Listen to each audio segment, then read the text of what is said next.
ಸ್ನೇಹಿತರೆ ಎಲ್ಲರಿಗೂ ನಮಸ್ಕಾರ. ಎಲ್ಲರೂ ಹೆಂಗಿದ್ದೀರಾ? ನಮ್ಮ ಕಿಡೋಸ್ ಯೂಟ್ಯೂಬ್ ಚಾನಲ್ಗೆ ನಿಮ್ಮೆಲ್ಲರಿಗೂ ಸುಸ್ವಾಗತ. ನಾನಿವತ್ತು ನಂದಿನಿ ಪ್ಯಾಕೆಟ್ ಹಾಲು ಬರುತ್ತಲ್ಲ, ಅದು ಎಷ್ಟೊಂದು ವೆರೈಟಿ ಕಲರ್ಸ್ ಇದೆ ಅಂದರೆ ನೀವು ನೋಡ್ತಿರ್ಬೋದು ಮಾರ್ಕೆಟಲ್ಲಿ ಒಳ್ಳೆ ಸೀರೆಗಳ ಥರ ಅನಿಸುತ್ತೆ ನನಗಂತೂ. ಸೊ ಅದಕ್ಕೆ ಏನಿದು, ಯಾಕೆ ಇಷ್ಟೊಂದು ಕಲರ್ಸ್ ಇದ್ದಾವೆ ಅಂತ ನಾನೊಂದು ಅಷ್ಟು ರಿಸರ್ಚ್ ಮಾಡಿದಾಗ ನನಗೆ ಸಿಕ್ಕ ಮಾಹಿತಿನ ನಿಮ್ಮ ಜೊತೆ ಶೇರ್ ಮಾಡ್ಕೊಳ್ಳೋಣ ಅಂತ ಅಂದ್ಕೊಂಡೆ. ಅದಕ್ಕಿಂತ ಮುಂಚೆ ನಾವೆಲ್ಲ ಚಿಕ್ಕವರಿದ್ದಾಗ ನಮ್ಮಮ್ಮ ಹಾಲು ಕರೆದು ಡೈರಿಗೆ ಕಳಿಸ್ಬಿಡ್ತಿದ್ರು, ಕೊಟ್ಟು ಕಳಿಸಿ. ಅವಾಗೇನೋ ನಾನು ಭಾಳ ಬುದ್ಧಿವಂತೆ ಅದಕ್ಕೋಸ್ಕರ ಕೊಟ್ಟು ಕಳಿಸ್ತಾರೆ ಅಂತ.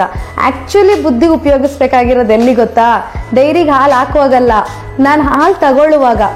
ನಮ್ಮನೇಲೆ ಹಸು ಇದ್ದಾಗ ಆ ಹಾಲ್ಗೆ ನಾವು ಏನು ಹಾಕ್ತೀವಿ ಏನು ಹಾಕಲ್ಲ ಎಲ್ಲ ಗೊತ್ತಿರುತ್ತೆ, ಯಾವ ಕಲರು ಇರೋದಿಲ್ಲ. ಸೊ ಹಂಗೆ ನಾವು ಹೋಗಿ ಕಾಯಿಸ್ಕೊಂಡು ಆರಾಮಾಗಿ ಕುಡಿಬೋದು. ಕೆಲವು ಟೈಮು ನಮ್ಮವ್ವ ನಮಗೆ ಈಗಲೂ ನೆನಪಿದೆ, ಹಾಲನ್ನ ಅಲ್ಲೇ ಕರೆದು ಅಲ್ಲೇ ಕೊಡ್ತಿದ್ರು. ಬಟ್ ಇವಾಗೆಲ್ಲ ಅದನ್ನು ಇನ್ಫೆಕ್ಷನ್ನು ಆ ಥರ ಎಲ್ಲ ಅಂತಾರೆ. ನಮ್ಗೆ ಒಂದು ಡೀಸೆಂಟ್ರಿ ಆಗಿದ್ದು ನಮಗೆ ಗೊತ್ತಿಲ್ಲ.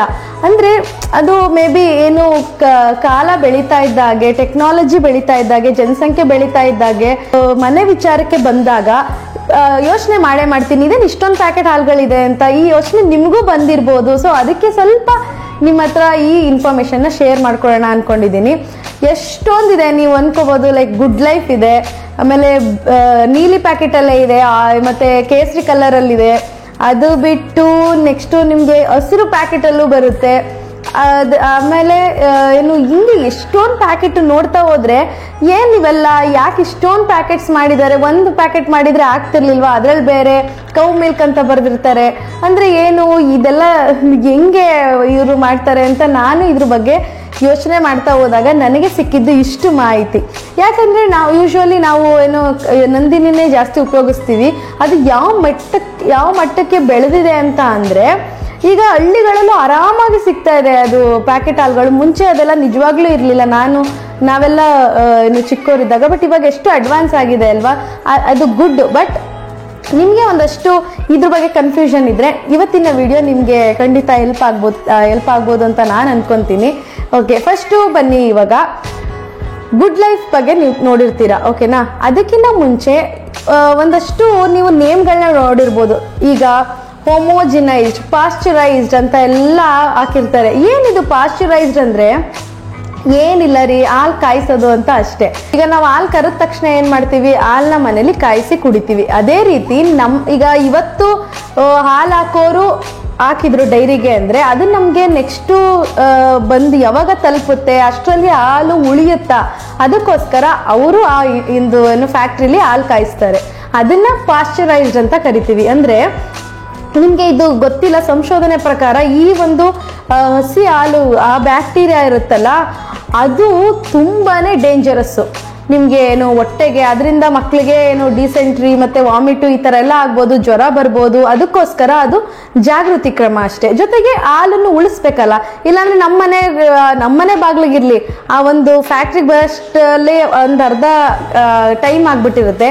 ಅಲ್ಲಿಂದ ನಾವು ತಗೊಳ್ಳೋ ಶಾಪಲ್ಲಿ ಎಷ್ಟು ಟೈಮ್ ಆಗಿರುತ್ತೆ, ನಮ್ಮನೆಗೆ ಬರೋಷ್ಟರಲ್ಲಿ ಹಾಲು ಕೆಟ್ಟೋಗಿರುತ್ತೆ. ಸೊ ಇದು ಏನಿಲ್ಲ, ಬ್ಯಾಕ್ಟೀರಿಯಾ ಗ್ರೋತ್ ಆದರೆ ಕೆಟ್ಟೋಗುತ್ತೆ. ಅದಕ್ಕೋಸ್ಕರ ಅವ್ರೇನು ಮಾಡ್ತಾರೆ, ಫ್ಯಾಕ್ಟ್ರಿಗೆ ಹೋದ ತಕ್ಷಣ ಆ ಹಾಲನ್ನು ಚೆನ್ನಾಗಿ ಕಾಯಿಸ್ತಾರೆ. ಒಂದಷ್ಟು ಟೆಂಪರೇಚರಲ್ಲಿ, ಒಂದಷ್ಟು ಟೈಮ್ ಅಂತ ಇರುತ್ತೆ. ಆ ಟೈಮಲ್ಲಿ ಹಾಲನ್ನು ಕಾಯಿಸಿ ಕೂಲ್ ಮಾಡ್ತಾರೆ. ಆವಾಗ ಹಂಗೆ ಸಡನ್ನಾಗಿ ಪ್ಯಾಕ್ ಮಾಡೋದ್ರಿಂದ ಆ ಬ್ಯಾಕ್ಟೀರಿಯಲ್ ಗ್ರೋತು ಆಗೋದು ಖಂಡಿತವಾಗ್ಲೂ ಅವಾಯ್ಡ್ ಆಗುತ್ತೆ. ಇದನ್ನು ಪಾಶ್ಚರೈಸ್ಡ್ ಮಿಲ್ಕ್ ಅಂತ ಕರೀತಾರೆ. ಅಂದರೆ ಇದು ನೀವು ಎಲ್ಲ ಪ್ಯಾಕೆಟಲ್ಲೂ ನೀವು ಓದಿರ್ತೀರ, ಪಾಶ್ಚರೈಸ್ಡ್ ಅಂತ ಬರ್ದಿರುತ್ತೆ.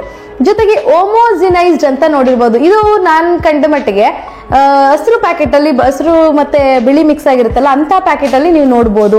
ಯಾವ ಥರ ಹೋಮೋಜಿನೈಸ್ಡ್ ಅಂದರೆ ಏನು ಅಂದರೆ, ಈಗ ಒಬ್ಬರು ಹಾಕ್ತಾರೆ, ಅವ್ರ ಹಸುನಲ್ಲಿ ಫ್ಯಾಟ್ ಕಂಟೆಂಟ್ ಜಾಸ್ತಿ ಇರುತ್ತೆ, ಅಥವಾ ಎಮ್ಮೆ ಹಾಲಲ್ಲಿ ಫ್ಯಾಟ್ ಜಾಸ್ತಿ ಇರ್ಬೋದು, ಕೆಲವು ಹಸುವಿನ ಹಾಲು ತೆಳುವಾಗಿರುತ್ತೆ, ಓಕೆನಾ? ಇದು ನಿಮಗೂ ಗೊತ್ತಿರ್ಬೋದು.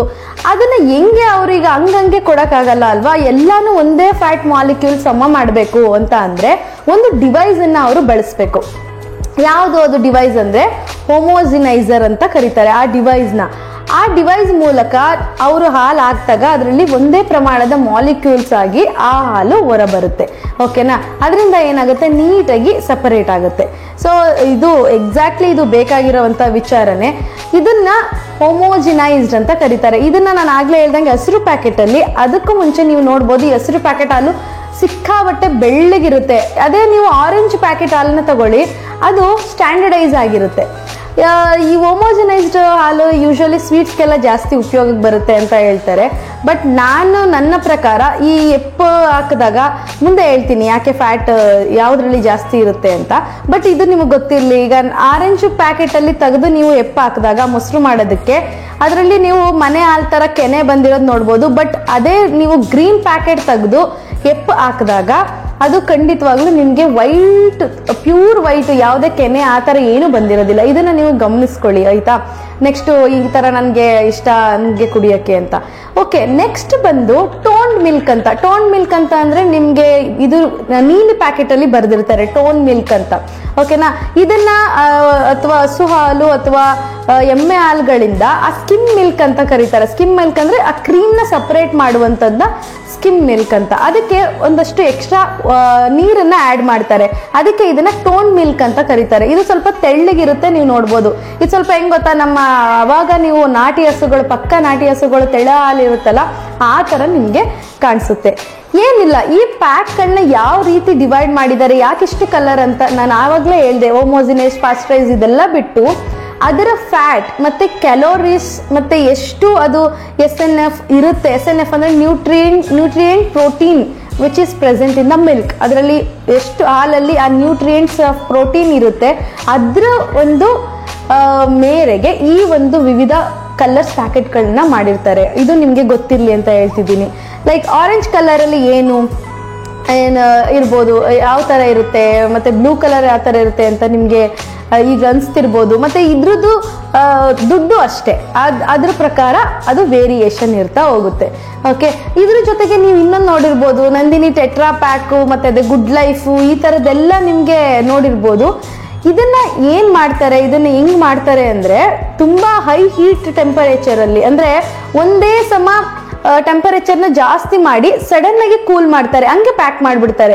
ಇದನ್ನ ಏನಕ್ಕೆ ಇದನ್ನ ಬಳಸ್ತಾರೆ ಅಂತ ಅಂದರೆ, ಕೆಲವರು ಯಾವಾಗಲೂ ಆಫರ್ಡ್ ಮಾಡೋಕ್ಕಾಗಲ್ಲ ಅಲ್ವಾ, ಹಾಲು ಒಂದಷ್ಟು ದಿನ ಅವರು ಶೇಖರಣೆ ಮಾಡಿ ಇಟ್ಕೋಬೇಕಾಗಿರುತ್ತೆ, ಎಲ್ಲೋ ಹೊರಗಡೆ ಹೋಗ್ತಿರ್ತಾರೆ ಟ್ರಾವೆಲ್ಲು, ಇಂಥವ್ರಿಗೆಲ್ಲ ಒಳ್ಳೆ ಉಪಯೋಗ ಆಗುತ್ತೆ. ಜೊತೆಗೆ ಎಲ್ಲ ದಿನ ತರೋಕ್ಕಾಗಲ್ಲ ಅಂತಲೂ ಇದನ್ನ ಮಾಡ್ತಾರೆ. ಗುಡ್ ಲೈಫ್ ಅನ್ನೋದು ಸಿಕ್ಕಾಬಟ್ಟೆ ಇವಾಗ ಏನು ಟ್ರೆಂಡಿಯಲ್ಲೂ ಇದೆ ಸಿಟಿಗಳ ಕಡೆ ಎಲ್ಲ. ಸೊ ಇದು ಏನು ಅದು ಸ್ಟೆಬಿಲಿಟಿನ ಇಂಪ್ರೂವ್ ಮಾಡುತ್ತೆ. ಜೊತೆಗೆ ನಾನು ಇನ್ನೊಂದನ್ನ ವಿಚಾರ ನಿಮಗೆ ಶೇರ್ ಮಾಡಬೇಕು. ಹಾಲು ಒಡೆಯೋದು ಏನು ಒಳ್ಳೇದಾ ಅಥವಾ ಇದು ಗುಣಮಟ್ಟದ ಇಲ್ವಾ ಅಂತ ಕೆಲವು ಕಡೆ ನಾನು ನೋಡಿದಾಗ ಕೆಲವು ರಿವ್ಯೂಸ್ ನಿಜವಾಗ್ಲೂ ಚೆನ್ನಾಗಿ ಬಂದಿತ್ತು. ಲೈಕ್ ಹೆಂಗಂದ್ರೆ ಅವ್ರು ನೀಟಾಗಿ ಬರ್ದಿದ್ರು, ಹಾಲು ಹೊಡಿಬೇಕು, ಹಾಲು ಹೊಡೆದ್ರೆ ತಾನೇ ಅದು ಇಲ್ಲ ಏನು ಪ್ಯೂರ್ ಅಂತ ಅನ್ಸ್ಕೊಳ್ಳೋದು. ಇಲ್ಲ ಅಂತಂದ್ರೆ ಏನಾಗುತ್ತೆ ಹೇಳಿ, ಏನಾದರೂ ಆ್ಯಡ್ ಮಾಡಿರ್ತಾರೆ, ಒಡೆಯಲ್ಲ, ಒಂದು 3-4 ದಿನ ಕಾಯಿಸ್ತಾನೆ ಇದ್ರು ಒಡೆಯಲ್ಲ ಅಂತ ಅಂದರೆ ಅದಕ್ಕೆ ಏನಾದರೂ ಆ್ಯಡ್ ಮಾಡಿರ್ತಾರೆ ಅಂತ ನೀಟಾಗಿ ಚೆನ್ನಾಗಿ ಬರ್ದಿದ್ರು. ಸೊ ಹಾಲು ಹೊಡಿಲೇಬೇಕು, ಅದು ನನಗೂ ಎಕ್ಸ್ಪೀರಿಯನ್ಸ್ ಆಗಿದೆ, ಹೊಡೆದಿದೆ ಎಷ್ಟೋ ಸಾರಿ, ಅದು ಪನ್ನೀರಾಗಿ ಬೇರೆ ಡಿಶ್ಗಳು ಆಗಿದ್ದಾವೆ. ಓಕೆನಾ. ಸೊ ಈ ಥರ ಏನು ಒಂದೊಂದು ವಿಧದಲ್ಲಿ ಅದು ಆಗ್ತಾ ಇರುತ್ತೆ. ಫಸ್ಟ್ ಈಗ ನಾನು ಏನು ಹೇಳೋದ ಅಂತ ಅಂದರೆ, ಫಸ್ಟ್ ನೀವು ಬ್ಲೂ ತಗೊಳ್ಳಿ, ಅಂದರೆ ನೀಲಿ ಕಲರ್ ಪ್ಯಾಕಲ್ಲಿ ಫ್ಯಾಟ್ ಎಷ್ಟಿರ್ಬೋದು ಅಂದರೆ ಸುಮಾರು 3% ಇರುತ್ತೆ. ಜೊತೆಗೆ 8.5% ಅಷ್ಟು SNF ಇರುತ್ತೆ. ನಾನು ಆಗಲೇ ಹೇಳಿದ್ರಲ್ಲ, SNF ಅಂದರೆ nutrient protein present in the milk, ಅಂದರೆ ಎಷ್ಟು ನ್ಯೂಟ್ರಿಯೆಂಟ್ ಪ್ರೋಟೀನು ಹಾಲಲ್ಲಿ ಇರುತ್ತೆ ಅನ್ನೋದ್ರ ಮೇಲೆಗೆ. ಓಕೆನಾ. ನೆಕ್ಸ್ಟ್ ಬಂದು ಪರ್ಪಲ್ ಕಲರ್, ನೀವು ಕೇಳಿರ್ಬೋದು ಸಮೃದ್ಧಿ ಅಂತ, ಒಂಥರ ನೇರಳೆ ಕಲರ್ ಇರುತ್ತೆ. ಅದು ಹೆಚ್ಚು ಮಾರ್ಕೆಟಲ್ಲಿ ಇಲ್ಲ, ಮೇ ಬಿ ಆರೆಂಜ್ ಜಾಸ್ತಿ ಇರೋದ್ರಿಂದ ಅಥವಾ ನಾವಿರೋ ಕಡೆ ಇಲ್ವಾ ನನಗೆ ನಿಜವಾಗ್ಲೂ ಗೊತ್ತಿಲ್ಲ. ಕಿತ್ಲೆ ಬಣ್ಣದ ಒಂದು ಪ್ಯಾಕಲ್ಲಿ ಎಷ್ಟಿರುತ್ತೆ ಫ್ಯಾಟು ಅಂದರೆ ಸುಮಾರು 4.5% ಅಷ್ಟಿರುತ್ತೆ. 8.5% ಅಷ್ಟು SNF ಇರುತ್ತೆ. ಜೊತೆಗೆ ನೀವು ಈ ಗ್ರೀನ್ ನೋಡಿರ್ಬೋದು, ಗ್ರೀನ್ 2 ಥರ ಗ್ರೀನ್ ಇದೆ. ಒಂದಷ್ಟು ಫ್ಯಾಮಿಲಿ ಪಿಕ್ಚರ್ ಇರುತ್ತೆ, ಅದು ಬೇರೆ ಗ್ರೀನ್ ಪ್ಯಾಕು, ಇನ್ನೊಂದು ಗ್ರೀನ್ ಬೇರೆ ಇರುತ್ತೆ. ಅದು ಬೇಸಿಕಲಿ ಬೇರೆ ಬೇರೆ ಇರುತ್ತೆ. ಬರೀ ಗ್ರೀನ್ ಪ್ಯಾಕ್ ಬಂದು 3.5 ಇರುತ್ತೆ ಫ್ಯಾಟು. ಗ್ರೀನ್ ಸ್ಪೆಷಲ್ ಪ್ಯಾಕ್ ಅಂತ ಮಾಡ್ತಾರೆ, ಅದೇ ಫ್ಯಾಮಿಲಿ ಫೋಟೋ ಅಂತ ಹೇಳಿದ್ನಲ್ಲ, ಅದು 4.0 ಅಷ್ಟು ಫ್ಯಾಟ್ ಇರುತ್ತೆ. ಜೊತೆಗೆ 9% ಅಷ್ಟು SNF ಇರುತ್ತೆ. ಸೊ ಓಕೆನಾ. ಸೊ ಇದು ನಾನು ಹೇಳೋದು ಎಷ್ಟೊಂದು ಮಾರ್ಕೆಟ್ ಇದಾವೆ ಅಂದರೆ, ನಂದಿನಿ ಈಗ ಮೊನ್ನೆ ಯಾವುದೋ ಒಂದು ಸಂದರ್ಶನದಲ್ಲಿ ಹೇಳಿದ್ದಾರೆ, ನಂದಿನಿ ಪ್ಯಾಕೆಟ್ಗಳಲ್ಲಿ ಹಾಲಿನ ಪ್ಯಾಕೆಟ್ಗಳಲ್ಲಿ ನಮಗೆ ಅಷ್ಟು ಲಾಭ ಬರಲ್ಲ. ಬಟ್ ನಂದಿನಿ ಬೇರೆ ಥರ ಐಟಮ್ಸ್ ಎಲ್ಲ ಮಾಡ್ತಾರಲ್ಲ, ಲೈಕ್ ಏನು ಪೇಡ, ಏನು ನಂದಿನಿ ಬೆಣ್ಣೆ, ಆ ಥರ ಮೊಸರು, ಇದರಲ್ಲೆಲ್ಲ ಸಿಕ್ಕಾಬಟ್ಟೆ ಲಾಭ ಇದೆಯಂತೆ. ಈ ಒಂದು ಟೆಟ್ರಾ ಪ್ಯಾಕ್ ವಿಚಾರ ನಿಮ್ಮ ಹತ್ರ ಹೇಳಲೇಬೇಕು. ಏನಂದರೆ ಅದು ಒಂದು ತಳಿ ಹಾಲಂತ ಇನ್ನೊಂದು ಕಡೆ ಮೆನ್ಷನ್ ಮಾಡಿದ್ದಾರೆ. ಒಂದು ತಳಿ ಅಂತ ಅಂದರೆ ಯಾವ್ದು ಗೊತ್ತಾ? ಹೋಲಿಸ್ ಫ್ರಿಶಿನ್. ನನಗೆ ಗೊತ್ತಿಲ್ಲ ಇದು ಕರೆಕ್ಟ್ ಇದೆಯಾ, ಪ್ರೊನೌನ್ಸಿಯೇಷನ್ ಇಲ್ಲ ಅಂತ. ಇದೇನಿರ್ಬೋದು ಗೊತ್ತಾ? ಯಾವುದಿದು ಅಂತಂದರೆ ಯಾವುದು ಅಲ್ಲ, ನೀವು ಸಾಮಾನ್ಯವಾಗಿ HF ಅಂತ ಕರಿತೀರಲ್ಲ, ಅದು ಅಷ್ಟೇ. ಅಂಥ ಒಂದು ತಳೀಲಿ ಇದು ಆಗಿರುತ್ತೆ ಅಂತ ಹೇಳ್ತಾರೆ. ಓಕೆ, ಇದೆಲ್ಲ ನಾನು ಇದು ಬ್ರ್ಯಾಂಡ್ ನೀವು ನಂದಿನಿನೇ ತಗೋಬೇಕು ಅಥವಾ ಏನು ಬೇರೆ ಬ್ರ್ಯಾಂಡ್ಗಳನ್ನ ನೀವು ತಗೊಳ್ಬಾರ್ದು ಆ ಥರ ಅಲ್ಲ. ನಾನು ನಂದಿನಿ ಹಾಲನ್ನು ದಿನ ಯೂಸ್ ಮಾಡೋದ್ರಿಂದ ನನಗೆ ಒಂದಷ್ಟು ಕನ್ಫ್ಯೂಷನ್ಸ್ ಯಾವಾಗಲೂ ಇರ್ತಿತ್ತು. ಸೊ ಅದ್ರ ಪಕ್ಕ ನಾನು ಸ್ವಲ್ಪ ರಿಸರ್ಚ್ ಮಾಡಿದಾಗ ಇಷ್ಟು ಡೀಟೇಲ್ಸ್ ನನಗೆ ಸಿಕ್ತು ಅಷ್ಟೇ. ನಿಮಗೆ ಈ ವಿಚಾರಗಳು ಸಿಕ್ಕಾಬಟ್ಟೆ ಹೆಲ್ಪ್ ಆಗಿದೆ ಅಂತ ಅನ್ಕೊಂತೀನಿ. ನೆಕ್ಸ್ಟ್ ನಂದಿನಿ ಹಾಲನ್ನ ತಗೊಬೇಕಾದ್ರೆ ನಿಮಗೆ ಯಾವ್ದು ಬೇಕು, ಜೊತೆಗೆ ಅದಕ್ಕಿಂತ ಮುಂಚೆ ಇನ್ನೊಂದು ಸ್ವಲ್ಪ ಹೇಳಿದ್ರಾದ್ರೆ, ಈಗ ಮಕ್ಳ ವಿಚಾರಕ್ಕೆ ಬಂದರೆ ಯಾವ ಹಾಲು ತಗೊಬೇಕು ಅಂತ ಕೇಳ್ತಾರೆ. ಅಕಸ್ಮಾತ್ ನಿಮ್ಮ ಮಗುಗೆ ಕಫ ಆಗ್ತಾ ಇದೆ, ಸ್ವಲ್ಪ ಡಿಸೆಂಟ್ರಿ ಆಗ್ತಾ ಇದೆ, ಬೇದಿ ಆಗ್ತಾ ಇದೆ, ಆ ಥರ ಏನಾದರೂ ಇದ್ದರೆ ನೀವು ಬ್ಲೂ ಪ್ಯಾಕೆಟ್ನ ಆರಾಮಾಗಿ ತಗೊಳ್ಳಿ. ಇದು ಸ್ವಲ್ಪ ಕ್ಯಾಲೋರಿ ಫ್ಯಾಟ್ ಎಲ್ಲ ಕಡಿಮೆ ಅಂತ ಅಲ್ಲ, ಅದಕ್ಕೋಸ್ಕರ. ಇದೊಂದು ಸ್ವಲ್ಪ ಏನು ವೆಯ್ಟ್ ಮ್ಯಾನೇಜ್ಮೆಂಟ್ ಇರುತ್ತಲ್ಲ, ಅಂಥವ್ರು ಜಾಸ್ತಿ ತಗೊತಾರಂತೆ ಬ್ಲೂ ಕಲರ್ ಪ್ಯಾಕೆಟ್ಸು. ಇದು ನಾನು ಕಲೆಕ್ಟ್ ಮಾಡಿದಂಥ ವರದಿ. ಸೊ ನನಗಿನ್ನ ವಿಚಾರಗಳು ದಯವಿಟ್ಟು ಗೊತ್ತಿರುತ್ತೆ, ಅದನ್ನು ನೀವು ದಯವಿಟ್ಟು ಕಮೆಂಟ್ ಬಾಕ್ಸಲ್ಲಿ ಹಾಕಿ. ಸೊ ಈ ವಿಡಿಯೋ ನಿಮಗೆ ಸಿಕ್ಕಾಬಟ್ಟೆ ಇಷ್ಟ ಆಗಿದೆ ಅಂತ ನಾನು ಅನ್ಕೊತೀನಿ. ಮುಂದಿನ ವಿಡಿಯೋದಲ್ಲಿ ಮತ್ತಷ್ಟು ಇನ್ಫಾರ್ಮೇಷನ್ ಜೊತೆಗೆ ನಾನು ನಿಮ್ಮನ್ನು ಭೇಟಿ ಮಾಡ್ತೀನಿ. ಅಲ್ಲಿವರೆಗೂ ನಾನು ಹೇಳ್ತೀನಿ, ನಿಮ್ಗೆಲ್ರಿಗೂ ಶುಭವಾಗಲಿ, ಎಲ್ಲರೂ ಆರಾಮಾಗಿರಿ, ಖುಷಿಯಾಗಿರಿ. ಎಲ್ರಿಗೂ ನಮಸ್ಕಾರ.